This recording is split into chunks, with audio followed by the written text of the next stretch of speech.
What does freedom cost when someone else sets the price? When the people who enslaved you sit across the table and tell you what liberation looks like, what you owe, what you must prove, what you're permitted to become.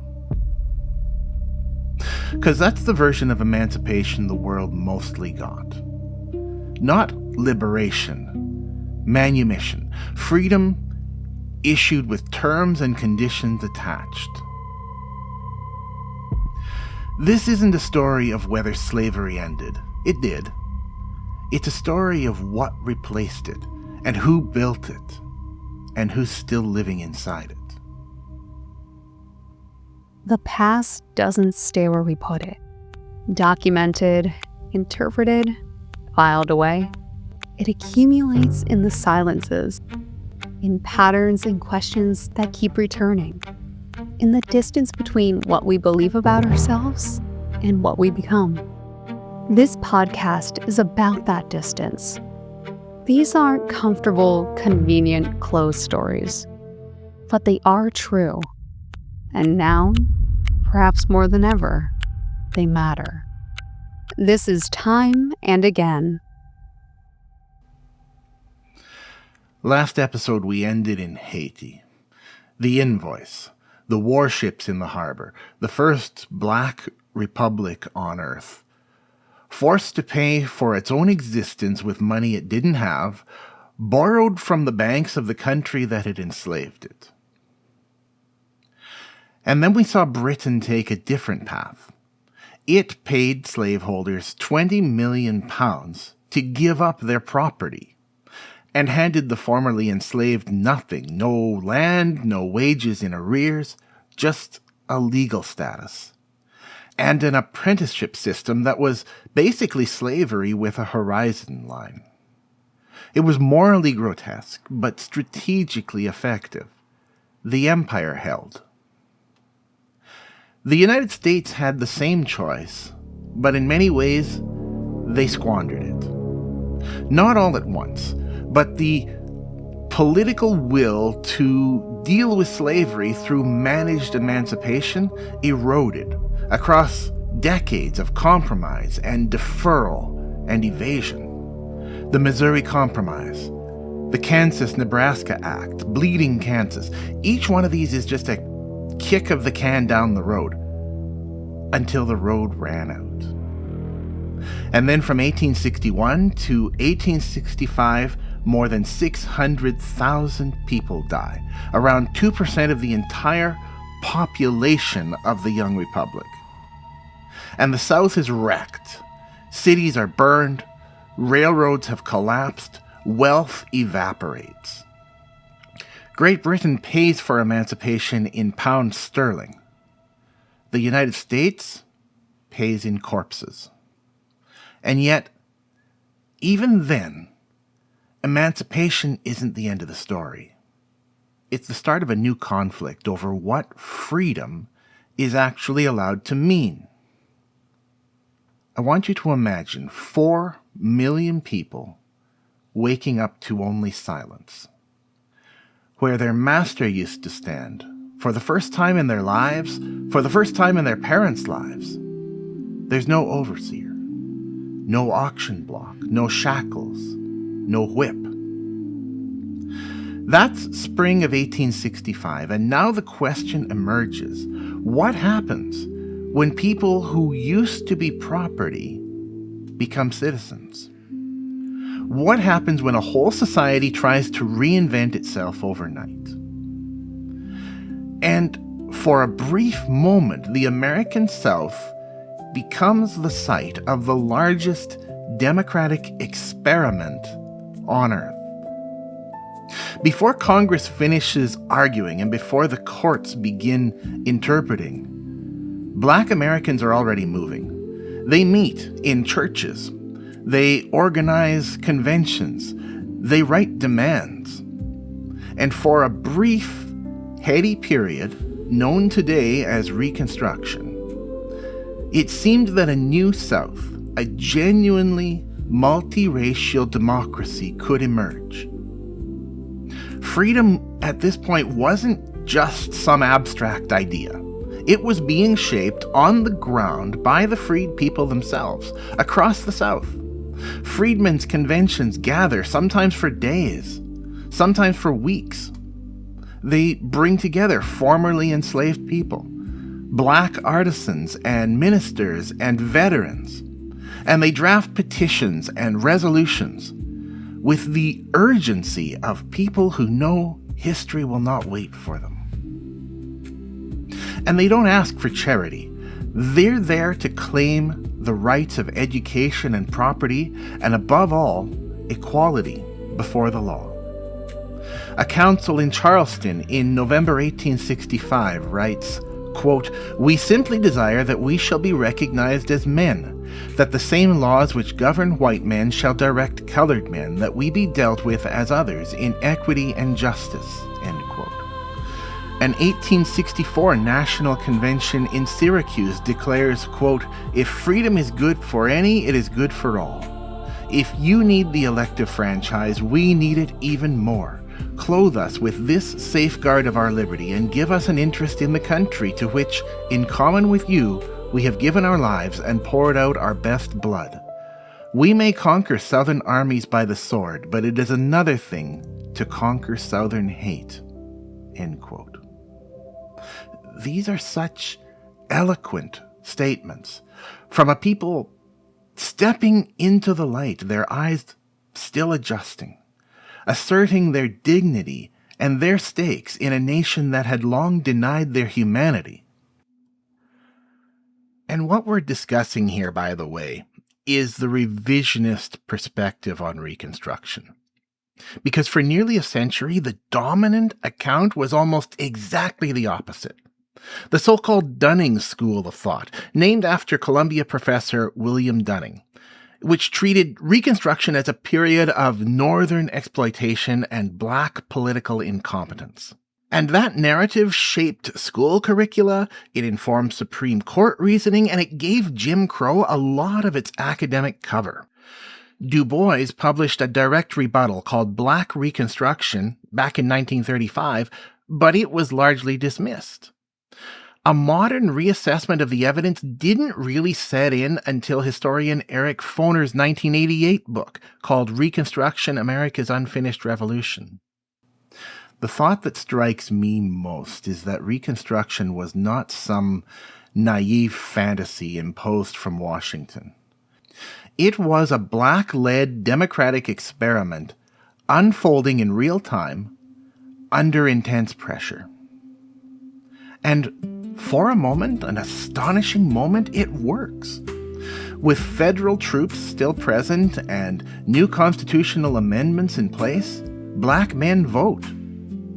By the late 1860s, under federal protection, hundreds of thousands of Black Americans are registered voters across the former Confederacy. They elect Black sheriffs and mayors, Black legislators and magistrates, Black congressmen. By 1870, the first Black U.S. Senator, Hiram Revels, takes his seat in Washington. And they help rewrite state constitutions. Public school systems, often the first in Southern history, are established. And to many observers, it seems like the South is undergoing a revolution more democratic, in some ways, than anything in Europe. And all this terrifies the old elite. Here's the key thing to understand. The backlash is not primarily about economics. It's about status. If formerly enslaved people can vote and hold office and sit on juries and testify in court, then white supremacy collapses, not gradually but instantly. Poor whites lose their buffer. Planter elites lose control. The entire racial hierarchy dissolves. So almost as soon as the ink is dry on emancipation, a campaign of violence and terror and subversion begins working to reverse it. White vigilante groups begin to form, and of course the most infamous is the Ku Klux Klan, but it is far from alone. They drag black men and women from their homes in the dead of night and lynch them. They burn black schools and churches. They assassinate black local leaders, politicians, ministers, teachers, anyone seen as promoting equal rights. This is organized political terror. One man testifying before Congress about a Klan attack tells this story. Quote, "On the 29th of October, 1869, the Klansmen broke my door down, took me out of my bed, took me to the woods, and whipped me 3 hours or more, and left me in the woods for dead. They said to me, 'Do you think you'll ever vote another damned radical ticket?' I said, 'If there was an election tomorrow, I would vote the radical ticket.' They sat in and whipped me 1,000 licks more." End quote. And ladies and gentlemen, this is one of the more mild testimonies. There are victims who describe watching family members killed, being forced to witness sexual assault, having ears cut off. And in some counties, black voter turnout drops from near universal to near zero within a single election cycle. And at first, the federal government responds. Congress passes enforcement acts, and federal marshals intervene. Troops suppress Klan violence. The trouble is, the will doesn't last. Northern voters grow tired, and the cost of enforcement becomes inconvenience. And by 1877, most federal troops have withdrawn from the South. Reconstruction just peters out. And so, the counter-revolution, this campaign of terror, wins. The civil rights sociologist W.E.B. Du Bois captures it in a single sentence. The slave went free, stood a brief moment in the sun, then moved back towards slavery. Du Bois argues that Reconstruction didn't just fold. It was destroyed, systematically and violently and deliberately. And I gotta pause here because everything I've described so far has focused on Black Americans. And that's deliberate. The stories in this series unfold in African and Afro-diasporic contexts. Not because violence is unique there, but because the modern world has repeatedly treated these places as laboratories for extraction, for control, for forgetting. But the architecture was broader than that.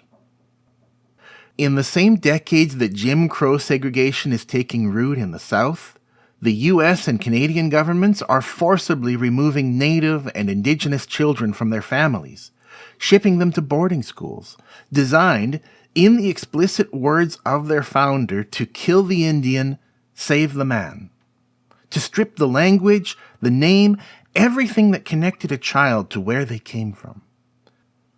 And the graves of the children who didn't survive that process are still being found today. And Chinese workers who built many of our railways were rewarded with legislation barring immigration. Japanese people, the majority of them citizens, were forced from their homes and imprisoned in camps during World War II. The U.S. Supreme Court upheld it. The same underlying questions being asked and answered the same way. Whose existence counts? We haven't done justice to those stories here. They deserve their own episodes, and perhaps with time they'll get them. But they do belong in the same frame because the racial architecture of this period wasn't a Southern aberration or a black and white story. It was a cultural logic applied with local variation almost everywhere it could reach. And the men who built the Jim Crow segregation laws weren't simply angry reactionaries. They were careful, organized, vengeful architects of a new construct. They'd watched slavery collapse into emancipation, and so they sat down and engineered a successor, a replacement. So while slavery is gone, they're working to resurrect the logic. And what replaces it is not a return to chains, but something more bureaucratic. Voting rights being stripped through poll taxes and literacy tests and outright fraud. Order is codified into something new, something they're calling segregation. Last episode, we talked about the reserve labor army, the idea that some societies don't merely tolerate an underclass, but they depend on one for cheap labor, for social discipline. A group that absorbs the costs of the system while others collect its benefits. The men constructing Jim Crow aren't building something new out of hatred. They're rebuilding something functional that emancipation had destroyed. Slavery had answered a need. The question they're solving, methodically, legislatively, is how to answer the same need without the word. It's never really about segregation. It's about building and maintaining an entrenched hierarchy. And then comes the mechanism Du Bois called the most insidious of all. Southern states begin passing laws criminalizing everyday life for black people. Vagrancy, loitering, failure to show proof of employment. Arrests follow, and then comes the loophole, because the 13th Amendment abolishes slavery except as punishment for crime. And Southern states begin to exploit that exception ruthlessly. Prisoners are leased to private companies, railroads, mines, plantations, and they are worked brutally, often to death. No long-term investment is required. If one dies, another is leased. And lest you think this is some isolated practice, this is big business, I'm telling you. By 1898, 73% of Alabama's annual state revenue comes from convict leasing. Douglas Blackmon aptly titled his history of this system, Slavery by Another Name. He writes, quote, "It was a form of bondage distinctly different from that of the antebellum South, in that for most men, and the relatively few women drawn in, this slavery did not last a lifetime and did not automatically extend from one generation to the next. But it was nonetheless slavery, a system in which armies of free men, guilty of no crimes and entitled by law to freedom, were compelled to labor without compensation, were repeatedly bought and sold and forced to do the bidding of white masters through the regular application of extraordinary physical coercion." End quote. An infamous example of this is Mississippi's Parchman Farm Prison, a vast plantation run with forced black labor well into the 20th century. Historian David Oshinsky describes how prisoners were routinely beaten with a heavy leather strap known to inmates as Black Annie. Quote, "At Parchman, formal punishment meant a whipping in front of the men. It was done by the sergeant with the victim stripped to the waist and spread-eagled on the floor. What convicts most remembered were the sounds of Black Annie, the whistling air, the crack on bare flesh, the convict's painful grunt. The most common offenses, fighting, stealing, or disrespect to an officer, and failure to meet work quotas, were punishable by 5 to 15 lashes. Escape attempts carried an unspeakable penalty, a whipping without limits. One superintendent recalled a mass breakout in the 1930s in which a trustee shooter was killed. To get confessions, he said, I had whippings given to the 8 we caught who weren't wounded. Before the young ringleader confessed, I had him lashed on the buttocks, calves, and palms, then gave him 15 lashes on the soles of his feet. This cleared his mind. The number and severity of whippings depended on the sergeant in charge. Book rules meant little in the field camps, which were fiefdoms unto themselves. The sergeants worked in relative isolation. Some of them were alcoholics, a few were sadists. They beat hell out of you for any reason or no reason, an inmate remarked. It's the greatest pleasure of their lives. End quote. Oshinsky's account, by the way, is entitled Worse Than Slavery. And this system wasn't fully abolished until the 1940s. So the whip, you see, doesn't disappear. It changes uniforms. And undergirding all of it is terror. Between 1877 and 1950, nearly 5,000 black people are lynched in the American South. And these are not hidden crimes. They are spectacles, announced in advance, well attended by crowds, photographed, made into postcards. Ida B. Wells, the activist and journalist, documents them systematically and without flinching. She understood what they were, not punishment for crime, theater. A message sent to every black family in every southern county: this is the cost of stepping out of your place. And for decades, the federal government refuses to act. Southern senators filibuster anti-lynching legislation again and again and again. Now, this narrative of Reconstruction, destroyed by organized terror, is the consensus, and it's earned. But some historians add a layer that might explain why it worked so completely. The freed people have no land. And without land, there's no economic independence. And without economic independence, political power has no foundation. Plus, black political organizing was running through the Republican Party, whose real interests lay with northern industries, not southern black labor. So either way, the terror began to succeed, not only because it was brutal and intimidating, but because it was attacking something that had never been given time to take root. Immediately after the war, there's a brief, extraordinary period when equitable land redistribution seems actually possible. General Sherman's Special Field Order No. 15, which became the origin of the phrase 40 acres and a mule. That order sets aside land along the South Carolina and Georgia coast for formerly enslaved families. And for a few months, in early 1865, roughly 40,000 black families are settled on more than 400,000 acres. Then, President Andrew Johnson reverses it. Those families who were settled there, they get evicted. The land goes back to the former Confederates from whom it had been confiscated. That reversal is a template for the decades that follow, because every mechanism by which ordinary Americans build wealth, land, home ownership, credit, inheritance, it's either explicitly closed off to black families or it's just structured in ways that make access nearly impossible.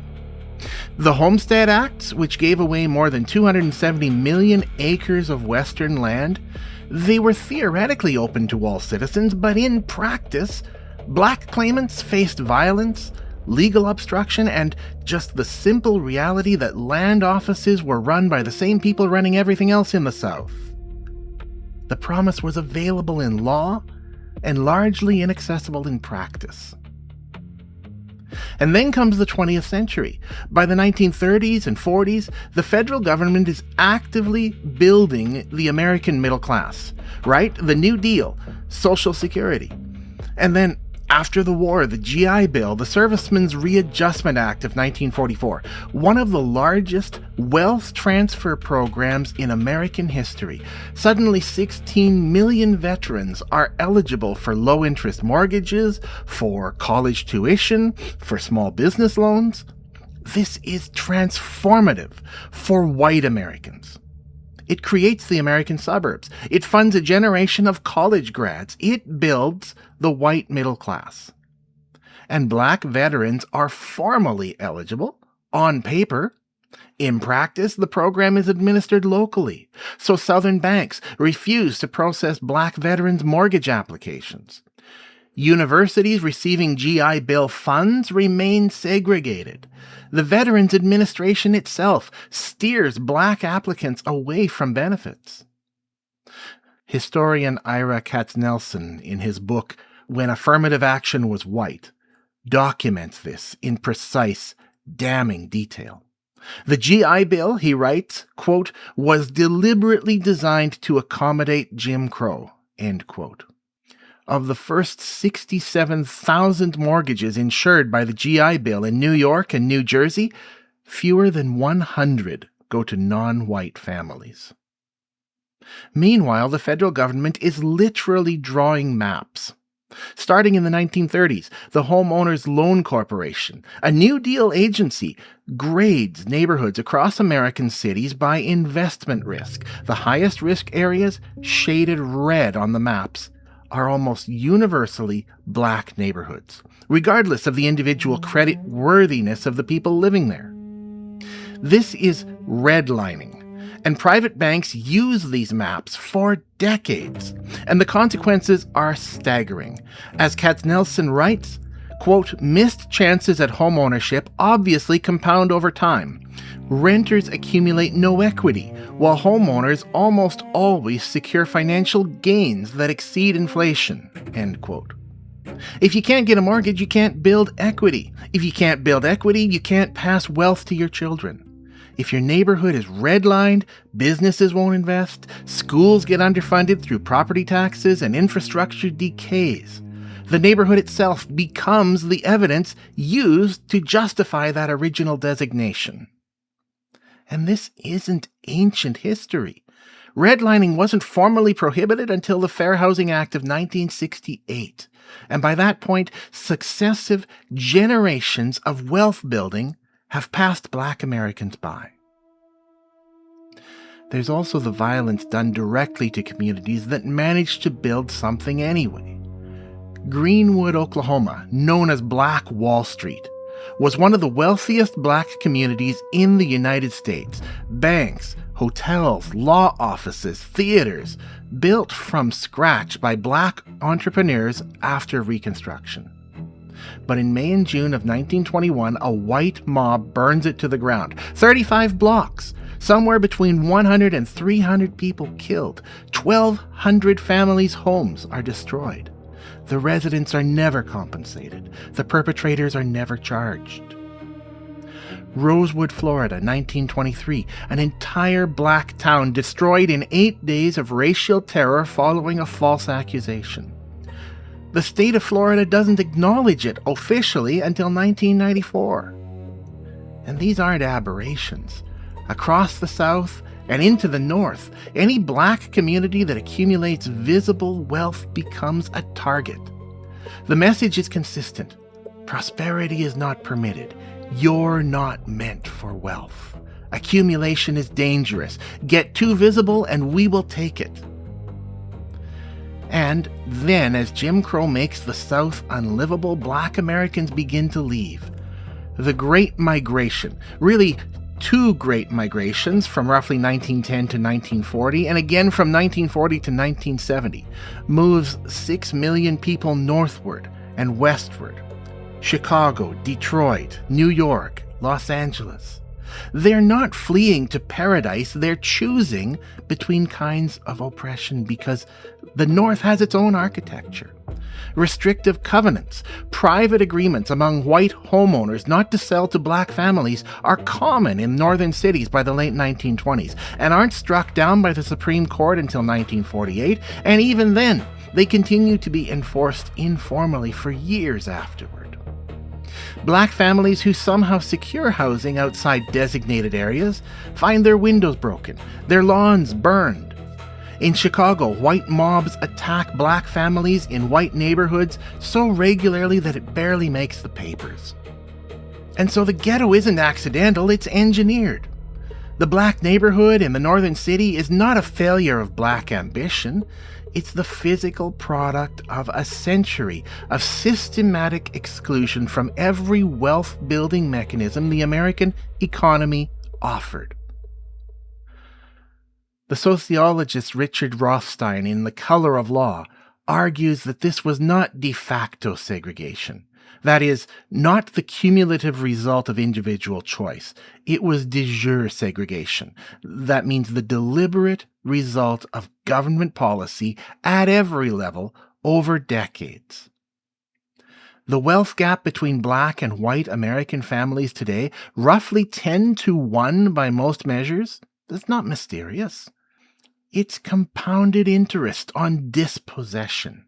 It is the arithmetic of exclusion running forward all the way into our own time. In 1965, Dr. Martin Luther King is reading the journalist Charles Silberman's Crisis in Black and White. And he makes a note in the margins of his personal copy in which he says, quote, "The South deluded itself with the illusion that the Negro was happy in his place. The North deluded itself with the illusion that it had freed the Negro." And the architects of Jim Crow didn't rely on violence alone. They laundered it through science. The late 19th and early 20th centuries see the flowering of racial pseudoscience, eugenics, biological hierarchy, the measurement of skulls, the mapping of intelligence onto blood and ancestry. This isn't fringe material. This is fashionable. This is practiced from California to London to Berlin. The American eugenicist Madison Grant writes in 1916 that sentimental concern for human life prevents the proper, quote, elimination of defective infants, end quote, and the sterilization of people deemed, quote, of no value to the community, end quote. His book, by the way, is translated into German. One admirer writes to him calling it his Bible. That admirer is Adolf Hitler. Meanwhile, human zoos, literal exhibitions of colonized people, become popular attractions in Western capitals well into the 20th century. School textbooks in Europe and the United States teach children a hierarchy of race as established fact. The entire apparatus of civilization, science, law, education, medicine, arranged to confirm what the system needs to believe. Against all of this, against the full weight of the state, the law, the economy, and the terror, Black Americans continue to resist constantly. Ida B. Wells leading anti-lynching campaigns from her typewriter and her pulpit, Du Bois and Booker T. Washington fighting over strategy, but fighting nonetheless. The NAACP grinding through the courts, case by case. The labor movement, which organizes across racial lines at enormous individual risk. And then in the 1950s and 60s, the movement the world watched. Rosa Parks, the Montgomery bus boycott, sit-ins at Woolworth lunch counters, Freedom Riders, the March on Washington, the Civil Rights Act of 1964, the Voting Rights Act of 1965, real victories, hard won, paid in blood and jail time and funerals. And while the civil rights movement gains a modicum of legal equality, that, of course, doesn't always mean structural equality. The mechanisms built during Jim Crow, mass incarceration, residential segregation, the compounding wealth gap, underfunded schools, targeted policing, they don't just dissolve with the stroke of a pen. But by 1968, Dr. King isn't talking about lunch counters. He's talking about poverty. He's talking about Vietnam. He's talking about the radical redistribution of economic life. He's assassinated that April. Legal freedom is not the same as freedom. The movement wins the argument, but much of the structure persists. While Americans were fighting for lunch counters in 1960, Aimé Césaire had already written the verdict on what those counters meant to the rest of the world. He's from the Caribbean island of Martinique. He's a poet, a politician, a man formed inside the French Empire. And 5 years after the Nuremberg war crime trials, 5 years after the liberation of the death camps, after the world had been shattered by a Second World War, Aimé Césaire publishes a short essay.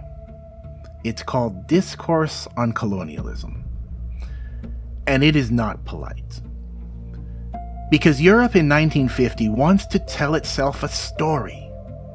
Nazism was a deviation, a madness, some kind of rupture, an alien aberration of evil from somewhere outside European civilization's better values. The good countries defeated it, the lesson is learned. Césaire says no. He points out that Europe had spent centuries practicing racial hierarchy, forced labor, extermination, dehumanization, just not on Europeans. He points out that every instrument the Nazis deployed, the concentration camp, the segregated ghetto, the forced labor gang, the biological hierarchy, had been tested and refined and normalized in the colonies. In his own words, quote, "Each time a head is cut off or an eye put out in Vietnam, and in France they accept the fact. Each time a Madagascan is tortured, and in France they accept the fact. A universal regression takes place. A gangrene sets in. And then one fine day the bourgeoisie is awakened by a terrific boomerang effect." End quote. What Césaire says, in effect, is this. You cannot practice dehumanization indefinitely, at a distance, without internalizing it. You cannot normalize barbarism and expect it to stay neatly on the other side of the ocean. Eventually, it comes back. He continues, quote, "What am I driving at? At this idea. That no one colonizes innocently. That no one colonizes with impunity either. That a nation which colonizes, that a nation which justifies colonization and therefore force, is already a sick civilization. A civilization which is morally diseased, which irresistibly, progressing from one consequence to another, one denial to another, calls for its Hitler." End quote. And then Césaire makes the point that still makes people flinch. Europe did not condemn Nazism because of what it was. Europe condemned Nazism because of who it was done to. Quote, "What Europe cannot forgive Hitler for is not the crime in itself. It is the crime against the white man. The fact that he applied to Europe colonialist procedures which until then had been reserved exclusively for the Arabs of Algeria, the coolies of India, and the niggers of Africa." End quote. That is the indictment. Not that Nazism was uniquely evil, but that it was recognizably familiar to anyone paying attention to what empires had been doing anywhere else. Now, at this point, a lot of us are going to feel the urge to object. Aren't Nazis like the worst humanity's ever produced? You know, with a Western mindset, we tend to treat Hitler as the ultimate villain, and the Third Reich as evil at its purest. Godwin's Law and all that, right? So surely Nazism was unique. Surely this comparison goes too far. And you have to understand here, Césaire isn't saying this to minimize Blitzkrieg, the plundering of Europe, the Holocaust. He's contextualizing it. He's saying the logic wasn't new. A civilization that spends 4 centuries classifying people by race, extracting their labor, destroying their societies, and calling it progress doesn't produce fascism by accident. Can you see how this would have ruffled some feathers in Europe? And so even then, liberal thinkers mostly look away from Césaire's argument. The Marxists argue over it, colonial powers dismiss it as excess, and almost no one takes it head on. Césaire continues to be celebrated as a poet, respected as a politician, and quietly ignored as an ethicist. Because his indictment doesn't just condemn fascism, it condemns us, collectively.